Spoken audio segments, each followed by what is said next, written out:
Africa Leap Events, en collaboration avec la Place du Souvenir, l'IA de Dakar, le groupe Africa Global Logistique AGL, Etika, vous présente la balade des génies. La balade des génies.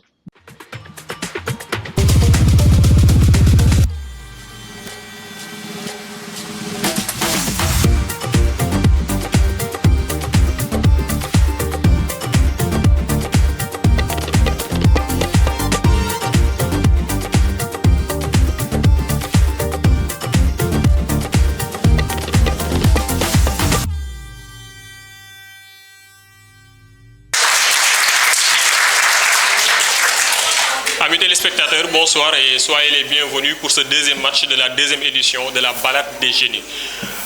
Pour cette rencontre, nous aurons deux équipes qui sont nouvelles dans ce tournoi. J'ai le plaisir de vous présenter le lycée Ahmad Dansokho, sous vos applaudissements s'il vous plaît. Et le lycée Aminata Sow Fall, sous vos applaudissements s'il vous plaît. Les deux nouvelles équipes vont s'affronter autour d'un sujet qui a déjà fait couler beaucoup d'encre et qui fera couler également aujourd'hui très certainement la salive de notre cher débatteur, en leur souhaitant bonne chance bien entendu. Le sujet est intitulé comme suit: la technologie rend-elle autant pour moi les gens plus connectés ou plus isolés? Je répète, la technologie rend-elle les gens plus connectés ou plus isolés? Comme vous le voyez, nous sommes également dans une configuration qui sort de l'ordinaire. Aujourd'hui, nous n'aurons pas droit à l'affirmatif classique et à la négative classique, mais plutôt à deux thèses que chacune des deux équipes se chargera de défendre à son niveau. Pour la thèse du plus connecté, la technologie nous rend plus connectés, le lycée Aminata Sow Fall défendra cette thèse. Et pour la thèse du plus isolé, le lycée Ahmad Dansokho défendra cette thèse.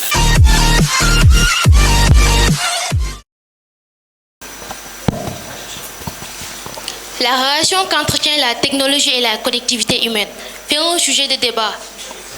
La question qui se pose est la suivante. La technologie rend-elle les gens plus connectés ou plus éloignés? Avant de continuer, permettez-moi d'abord de passer mes salutations. Mesdames et messieurs, chers membres du jury, chers co-débatteurs, bonsoir. Je réponds au nom de Naïfatou Diawara, élève au lycée Aminata Sow Fall de la Padoua. D'abord, commençons par définir la technologie selon Google. La technologie est l'ensemble des techniques, des méthodes que l'on utilise pour résoudre les problèmes, mais aussi de produire des biens et des services pour atteindre les objectifs spécifiques. En global, la technologie est dans plusieurs domaines, que ce soit technologique, que ce soit l'ingénierie, la communication, l'informatique, etc. Dans notre monde de plus en plus numérique, nous sommes tout le temps confrontés, ou nous sommes constamment confrontés à des smartphones, des médias sociaux, mais aussi d'applications. Il est très important, je dis bien très important, de réfléchir l'impact qu'avancé qu'a la technologie sur nos relations interpersonnelles et de l'engagement social qu'il nous apporte. Alors, cher public, explorons ensemble les différentes perspectives et arguments qui vont passionner ce débat passionnant. Prenons d'abord le domaine sanitaire. L'amélioration des soins médicaux a permis aujourd'hui, grâce aux IRM, aux scanners, mais aussi aux équipements de diagnostic sophistiqués, à rendre plus fiables nos méthodes de soignement, mais aussi de détecter très tôt les maladies, mais aussi de pouvoir suivre les traitements convenables à ces maladies. Nous allons parler aussi de la télémédecine, qui aujourd'hui nous offre désormais la possibilité d'être consultés, de pouvoir se faire consulter même à distance, et ce qui est particulièrement bénéfique pour les personnes qui vivent dans des régions éloignées ou bien des personnes qui sont souvent confrontées à des difficultés à se déplacer.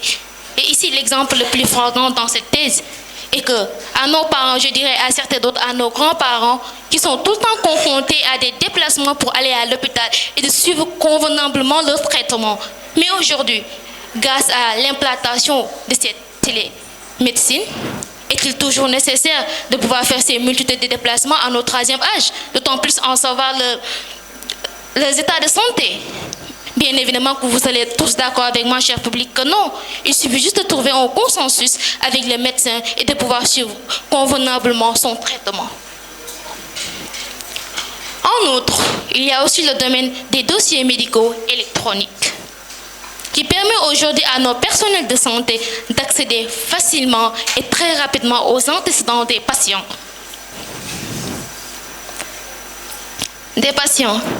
C'est là qui favorise aujourd'hui la réduction des moyens de soins, mais aussi de réduire les moyens de fausses diagnostics.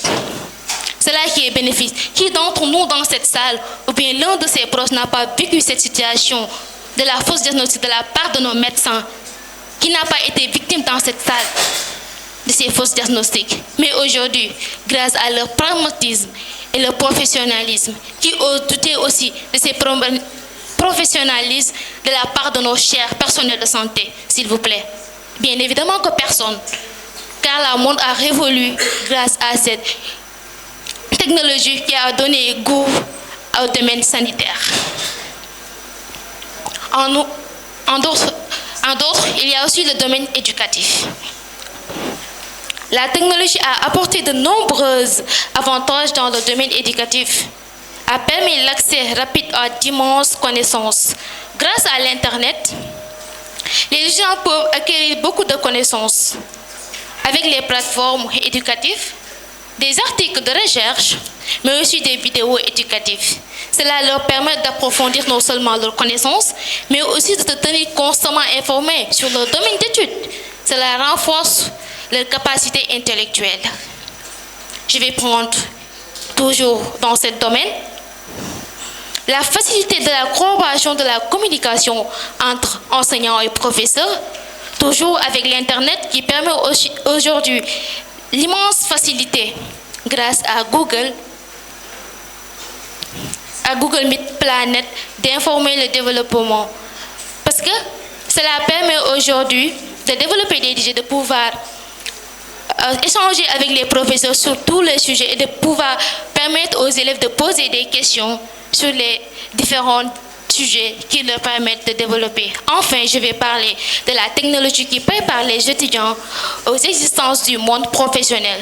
Dans de nombreux domaines d'utilisation, la technologie est incontournablement implantée dans tous les domaines.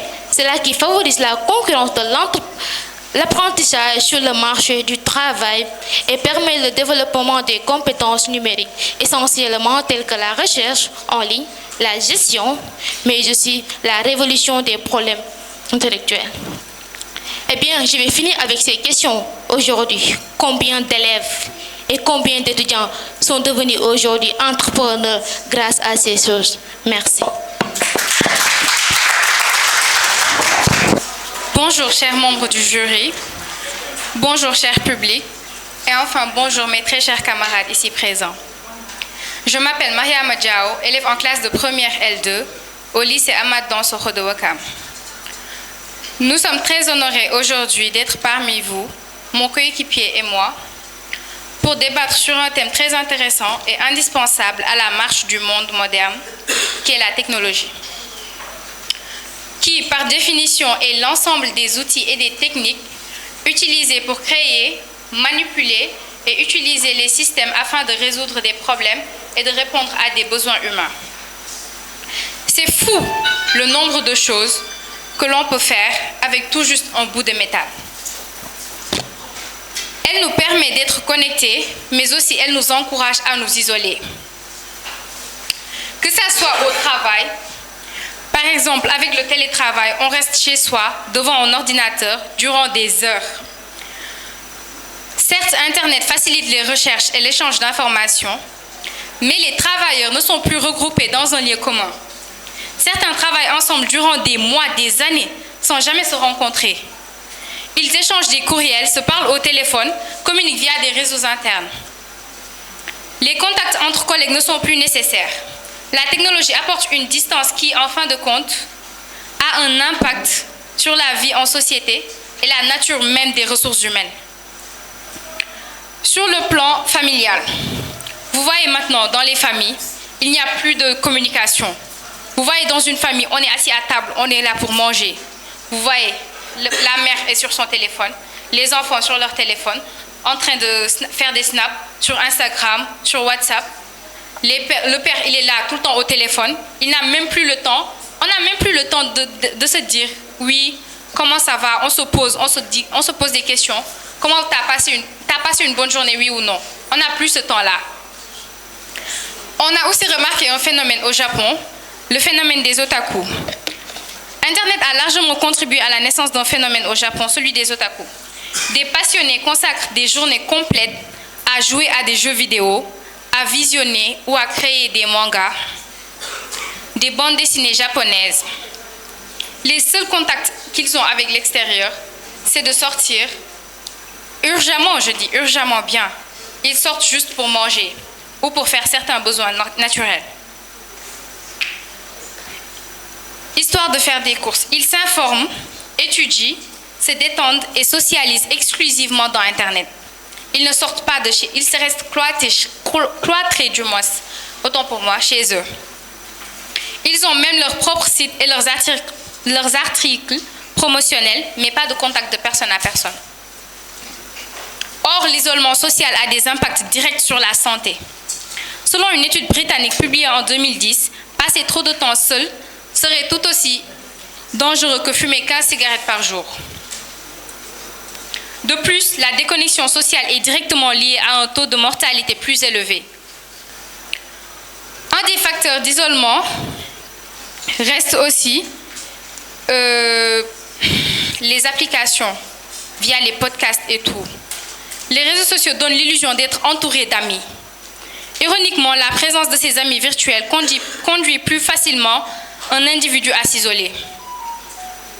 À preuve, une étude a révélé que 30% des personnes actives sur les divers réseaux sociaux ne connaissent même pas un de leurs voisins. Ils peuvent vivre pendant des semaines et des semaines sans même se dire bonjour. Ils ne se voient même pas. Qui plus est, le cercle d'amis et de confidence se rétrécit lentement. Moins vous voyez des personnes, plus les gens s'éloignent de vous, plus vous vous isolez. En 1985, une personne avait dans son entourage 3 amis à qui elle pouvait se confier. 20 ans plus tard, le nombre de confidents a diminué à 2. Et 25% des personnes contactées pour une étude n'avaient personne à qui se confier. Ce qui nous amène à dire que les technologies numériques modifient nos usages pour les contacts. Elles augmentent les contacts en moyenne, mais ce ne sont plus les mêmes contacts que dans la vraie vie. Elles nous éloignent des personnes que nous avons en contact physique direct pour nous rapprocher de personnes que nous ne pourrions avoir en contact de visuel. La technologie rend notre société introvertie. Plus on passe du temps sur Internet, moins on a de temps pour des interactions dans la vie réelle. Merci beaucoup. Chaleureux public, chers membres du jury, chers co-débatteurs, amoureux et passionnés du débatton, bonsoir. Je me présente, je réponds au nom de Diaw, de Peronon Omar. Je suis élève en classe de terminale S2 au lycée Aminata Sow Fall de la Padoua Builders. L'objet de ma présence aujourd'hui, c'est de défendre fermement ce sujet qui nous a été attribué, à savoir la technologie rend les gens plus connectés.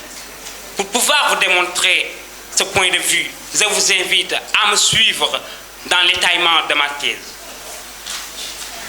Au XXIe siècle où nous sommes, la technologie devient aujourd'hui le centre principal de nos occupations mondaines. En effet, nous notons que la mondialisation est en train de battre son plein. Qui part de la mondialisation par un processus de mise en relation entre les différentes composantes du monde à l'échelle mondiale, ce qui stipule le déplacement des gens dans les différentes régions qui constituent le globe. Ce déplacement crée des distances entre les gens, car les personnes sont appelées à aller remplir des missions, à aller travailler dans d'autres pays qui ne les appartiennent pas. C'est ainsi la technologie pour diminuer l'impact de cette distance qui peut fragiliser les liens familiaux encore plus fort, les liens amicaux même. La technologie va intervenir. La technologie, bien même étant serviable dans divers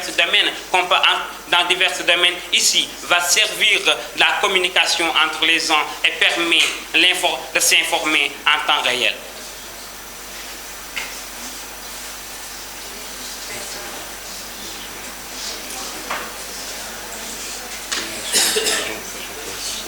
Ainsi, Daniel Lafrayère nous dit, plus les moyens de communication se multiplient, plus notre monde se rétrécit. Partant de ce propos, nous pouvons affirmer que la technologie rapproche les gens malgré la distance. Prenons l'exemple du parent qui part travailler pour pouvoir subvenir aux besoins de sa famille. Ce parent qui est éloigné de sa famille pendant des mois et des mois. Ce dernier, comment peut-il éduquer ses enfants? Ce parent, comment peut-il accéder à l'information sur le plan sanitaire, sur le plan éducatif de ses enfants? Vous me répondrez sans doute à travers les appels téléphoniques, à travers les appels vidéo, grâce aux réseaux sociaux tels que WhatsApp, Facebook, Instagram et entre autres. Mais ces réseaux sociaux, ces appels téléphoniques que vous allez me répondre sont des fruits de la technologie.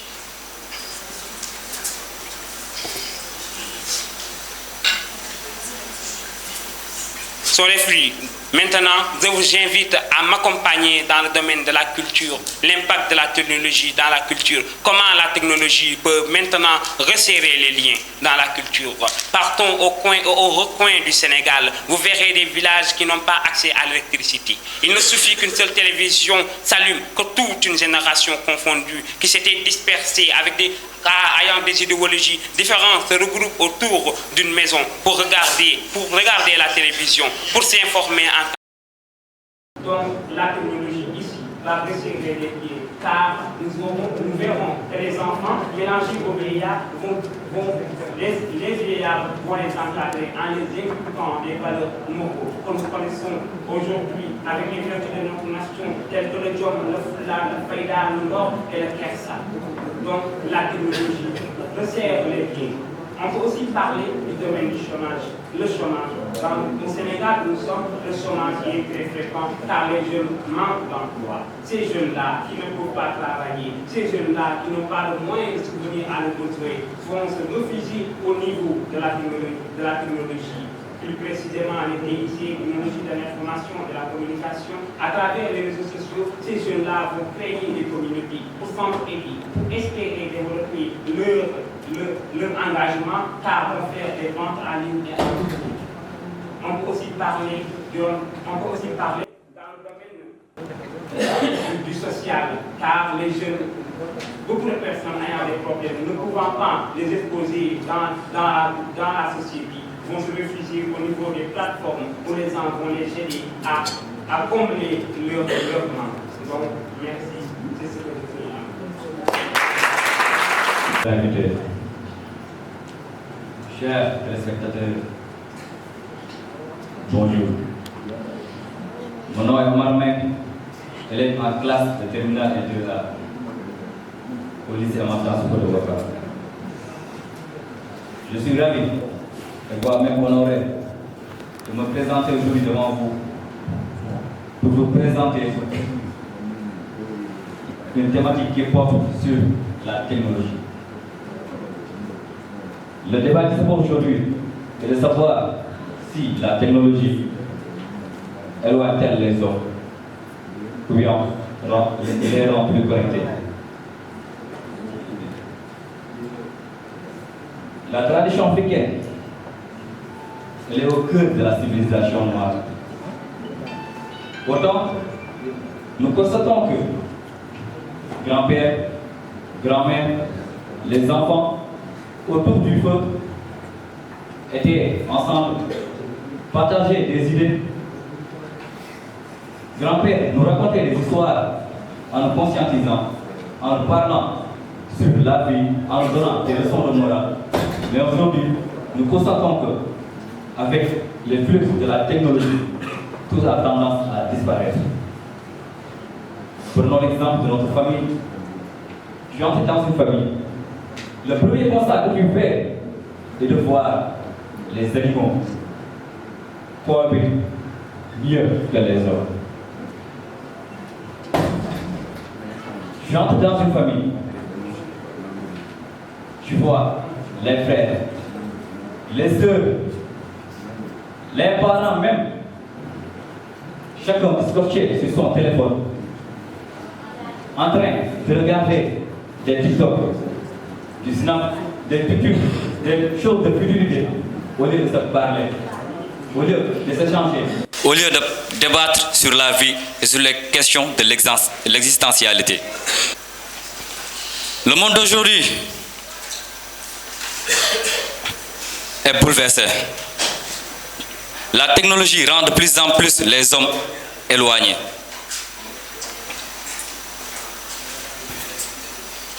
Au Sénégal, plus particulièrement à Dakar, nous, quand on était jeunes, on avait l'habitude de jouer autour du ballon. On avait l'habitude de jouer au but avec nos camarades. On avait l'habitude de s'échanger autour d'un thé. Mais aujourd'hui, grâce au téléphone portable, grâce aux sites internet, grâce à Twitter, Facebook et tous les sites qui nous permettent de nous connecter, tout ça n'a plus lieu. Je préfère rester dans ma chambre au lieu d'appeler mon frère pour le conseiller sur l'avenir, de le conseiller sur la vie, mais je ne le fais pas. Je reste scotché sur mon téléphone portable. Je préfère jouer sur les paris-foot. Je préfère regarder des choses qui sont en dehors de la moralité que de parler plutôt avec mon frère. Je vous dis une chose, la technologie, elle nous éloigne de plus en plus. Elle nous éloigne de plus en plus. Peut-être on n'est pas conscient spirituellement, physiquement, moralement, mais la technologie nous éloigne de plus en plus. Et avant de terminer, j'aimerais vous dire, chers Africains, chers Sénégalais, nous qui avons la tradition orale au cœur de la civilisation africaine, avec le flux, avec le développement de la technologie, avec l'avancée de la technique, cette civilisation n'est-il pas de plus en plus menacée? La technologie contribue à rendre les gens plus connectés, dans la mesure où celle-ci vient supprimer les barrières physiques qui peuvent se dresser comme un obstacle presque rédhibitoire justement à l'établissement des liens sociaux. Maintenant, l'autre argument qui a été développé s'écarte carrément du sujet. Vous avez parlé des technologies et des cultures. Nous avons eu beaucoup de mal à suivre de ce point de vue-là. Également, le deuxième intervenant est venu mettre l'accent sur la technologie et le chômage, sans toutefois faire le lien vraiment et centraliser les débats au niveau, comment dirais-je, de la thèse du plus connecté. Donc ça, c'était du côté, comment dirais-je, des débatteurs du lycée Aminata Sow Fall. Maintenant, je vais aussi revenir sur quelques considérations de forme. Ça, c'était par rapport au fond, aux arguments que vous avez évoqués. La première considération de forme, ça va revenir beaucoup, c'est la dépendance au support. Débattre, c'est savoir se détacher de ses notes. Donc, si vous vous enfermez dans vos notes, ça va se résumer tout simplement en un exercice de lecture. Et c'est malvenu. Quand on vous dit de débattre, on ne vous dit pas de préparer et de venir lire. C'est très mal vu du point de vue de la prise de parole en public que d'être trop attaché à son support. Donc il faut faire des efforts de mémorisation et surtout de maîtrise de votre propos. Comme ça, vous pouvez venir ici, vous pouvez, comment dirais-je, dérouler tranquillement votre propos. Et même s'il vous arrive de vous perdre, ça arrive à tout le monde, de buter sur des mots, vous serez en mesure de les remplacer automatiquement par d'autres, sans pour autant être enfermé dans le carcan de ce que vous avez écrit. Donc la dépendance au support est à gommer. L'absence de scientificité également. Ça, c'est une considération de forme sur laquelle je vais beaucoup insister. Donc il n'y a presque pas eu de sources scientifiques. Donc au mieux, lorsque les sources étaient évoquées, elles étaient mal évoquées. Je m'explique. Si vous dites par exemple, l'exemple que j'ai relevé, une étude britannique. Quelle étude britannique? Publiée quand? Par qui? D'accord, ce n'est pas de votre côté, mais c'est juste un exemple. Donc, il faut vraiment faire l'effort de bien évoquer les sources en quelque sorte. Et la plupart du temps, on n'entendait presque pas de sources scientifiques et les rares fois où on les entendait, c'était vraiment très mal énoncé. Donc ça aussi, c'est une autre considération de forme. Par rapport à la dernière considération de forme que je veux soulever, c'est par rapport à la tenue. Donc, pour reprendre l'exemple du débatteur Omar, comment dirais-je, vous avez eu ce qu'on appelle des mouvements de pendule. Vous voyez ce que je veux dire? Donc vous étiez, tout le long de votre intervention, vous étiez en train de vous balancer de gauche à droite. Certes, c'est agréable à faire, je le ressens moi-même en ce moment, mais ce n'est pas agréable du point de vue de nous qui notons. Donc ce mouvement de pendule-là, de gauche à droite, c'est quelque chose qu'il faut gommer quand vous prenez la parole en public. Au contraire, si vous avez un pupitre devant vous, la position à adopter est une posture qui est droite, une posture qui est vraiment solennelle en quelque sorte. Une posture qui est auguste, je vais dire, si vous connaissez l'adjectif. Et donc, il faut se placer ainsi et il faut éviter de faire des gestes du genre, Je vais y revenir également avec l'autre partie. Donc, ça, il faut éviter cela. Et enfin, dernière considération de forme pour en finir avec cette position, le dépassement du temps, mademoiselle. Mademoiselle, on vous donne 5 minutes. En 5 minutes, je pense que vous pouvez développer avec une bonne structuration de votre, discours, tout ce que vous voulez. Certes, ce que vous dites est intéressant. Nous vous le concédons volontiers. Mais quand même, il faut faire l'effort de le calquer dans le timing qui vous est donné en fait. Et c'est 5 minutes. Vous avez fait 6 minutes 11 secondes. Donc un dépassement d'1 minute et 11 secondes.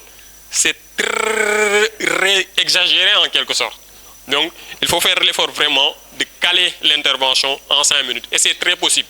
En 5 minutes, vous pouvez développer tout ce que vous voulez en quelque sorte et ne pas sortir du temps. Donc je m'en vais maintenant me tourner vers le lycée Ahmad Dansokho. Pour le lycée Ahmad Dansokho, c'est Mariama qui a été la débatteuse qui est passée en premier. Pour ce qui est de la forme, je vais me répéter la dépendance au support. Donc nous allons aussi mettre votre support sur le pupitre. Certes, comme je le dis toujours, vous pouvez venir avec votre support, mais il faut montrer une certaine capacité à se détacher du support. Sinon, si c'est pour faire de la lecture, c'est très mal vu en quelque sorte. Donc vous avez rarement eu l'opportunité, par exemple, de vous détacher de votre support. La prochaine fois, il faudra corriger cet art-là qui vient vraiment encombrer en quelque sorte votre discours. Aussi, je vais me répéter sur la tenue, le déplacement. Vous n'avez pas marqué un mouvement de pendule, mais parfois, vous étiez en train de vous déplacer comme ça. Donc, il faut vraiment éviter le départ. Non, ce n'était pas vous. Désolé. Je l'ai noté ailleurs, en fait. Donc, non, par rapport à vous, j'avais noté aussi la gestuelle. On note des efforts, par exemple, pour faire de la gestuelle. Ça, c'est bien. Même si vous tenez le micro avec une main, cela ne vous empêche pas, par exemple, d'accompagner vos propos avec l'autre main. Donc, ça, c'est quelque chose de positif qui a été noté du point de vue de la forme. Maintenant, en termes de forme, toujours, il faut soigner la sortie. C'est-à-dire, on ne peut pas quitter le pupitre comme on quitte cette salle. Sans pour autant, c'est-à-dire que vous avez terminé votre discours pile poil et vous êtes sorti comme ça. Mais remerciez-nous au moins de vous avoir écouté. Faites preuve d'amabilité en vous. Nous avons pris 5 minutes pour vous écouter. Et attentivement, pour relever tout ce que vous dites. Donc il faut vraiment soigner les sorties pour ne pas, que votre sortie soit en quelque sorte comme un cheveu sur la soupe. Maintenant, par rapport aux arguments que vous avez évoqués, les arguments étaient intéressants à votre niveau. Vous avez développé l'argument de l'isolement au travail, l'argument de l'isolement en famille. Maintenant, vous vous êtes beaucoup appesanti sur l'histoire des otaku. D'accord, mais vous ne deviez l'évoquer qu'à titre d'exemple et non pas à titre argumentaire en quelque sorte.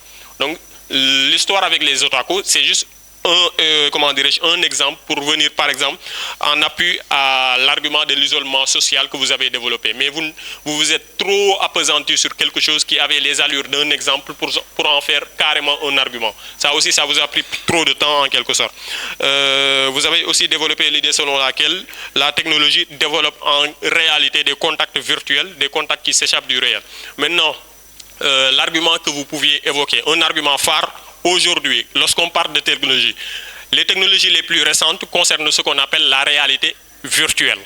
Donc la réalité virtuelle, c'est quelque chose, le nom ne trompe personne, Parce que ça déconnecte ces utilisateurs du monde réel. Tu as des gens qui peuvent mettre leur casque de réalité virtuelle, s'échapper de ce monde-ci pour aller explorer d'autres mondes. Et donc ça, est-ce que ça contribue vraiment à rendre les gens plus connectés? Non. Ça les déconnecte de ce monde pour les plonger dans un monde virtuel. Cet argument-là était attendu de votre côté. Malheureusement, nous ne l'avons pas retrouvé. Pour ce qui est du débatteur de l'autre, Omar, je pense qu'on en avait deux, Omar et Oumar. Pour ce qui est de Omar maintenant du, comment dirais-je, du lycée Ahmad Dansokho, dès le début de votre prise de parole, vous avez eu ce qu'on appelle un geste parasite. Ça, vous avez commencé à parler, vous avez mis votre main dans votre poche. C'est un geste qui est subtil. Je pense que les membres du jury l'ont remarqué et certains du public également l'ont remarqué s'ils ont été attentifs. Ça, c'est ce qu'on appelle des gestes parasites. En termes de prise de parole en public, on n'a pas le droit de se mettre devant un auditoire et mettre sa main, comment dirais-je, dans la poche. C'est la même chose, par exemple, que de croiser les bras en parlant. Donc ça, ce sont des gestes parasites. Il faut les gommer pour améliorer votre prise de parole en public. Maintenant, je disais tout à l'heure qu'il y avait beaucoup de dépendance au support, mais il y avait également le contraire de la dépendance au support, mais qui est tout aussi mauvais que la dépendance au support. C'est-à-dire pas de support, mais de l'improvisation. Donc on a senti beaucoup d'improvisation dans votre, comment dirais-je, propos, et l'improvisation, ce n'est pas mal, mais à condition aussi de le préparer. Et je prends à témoin Winston Churchill, qui disait que mes plus belles improvisations sont celles que j'ai préparées le mieux. Donc, pour vous dire que même une improvisation, ça se prépare. Et ça se voyait que votre improvisation ne l'était pas. Maintenant, toujours par rapport à la forme, le déplacement, vous êtes carrément déplacé, par exemple. Ici, c'était vous maintenant. Je vous l'avais attribué, mais c'était votre co-débatteur. Donc, vous avez beaucoup valsé, comment dirais-je, autour du pupitre. Et ça, c'est malvenu également. Lorsque vous débattez, il faut se caler devant le pupitre et avoir une posture droite, tout simplement. Par rapport aux arguments, le peu d'arguments que vous avez inventés avait trait, comment dirais-je, à la disparition de la tradition orale. Maintenant, cet argument est un peu restrictif. Ce qu'on attendait de vous est que vous nous parliez vraiment de ce que l'on appelle aujourd'hui le délitement du lien social. Et c'est un délitement du lien social que provoque la technologie. C'est-à-dire qu'avec la technologie, nos rapports sociaux sont impactés d'une mauvaise manière parce qu'il y a un certain délitement du lien social. Les liens que nous unissaient sont de plus en plus, comment dirais-je, raccourcis en quelque sorte par la technologie. Et ça, c'était attendu de vous. Malheureusement, ce n'était pas retrouvé. Bon, je vais m'en arrêter là.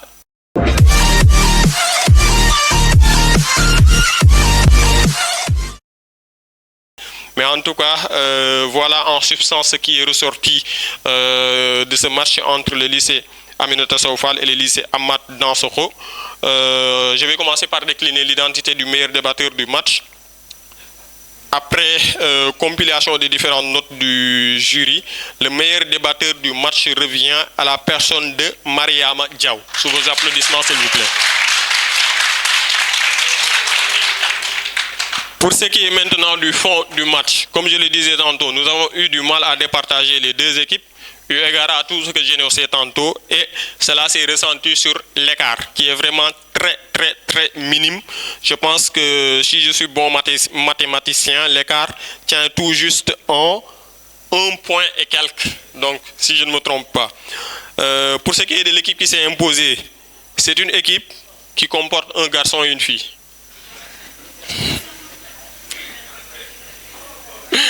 C'est bon. C'est une équipe qui comporte un garçon et une fille. Bon, l'équipe qui s'est imposée est venue en Lacoste. Vous n'avez pas les suspens. On passe directement au résultat. Donc pour passer directement au résultat, le lycée Aminata Sow Fall enregistre une moyenne, écoutez, Aminata Sow Fall enregistre une moyenne de 59,33 et le lycée Ahmad Dansokho a enregistré une moyenne de 61,66. S'il vous plaît. Donc, c'est le lycée Ahmad Dansokho qui s'impose dans ce match. Donc félicitations à vous. Félicitations à vous aussi, vous n'avez pas démérité.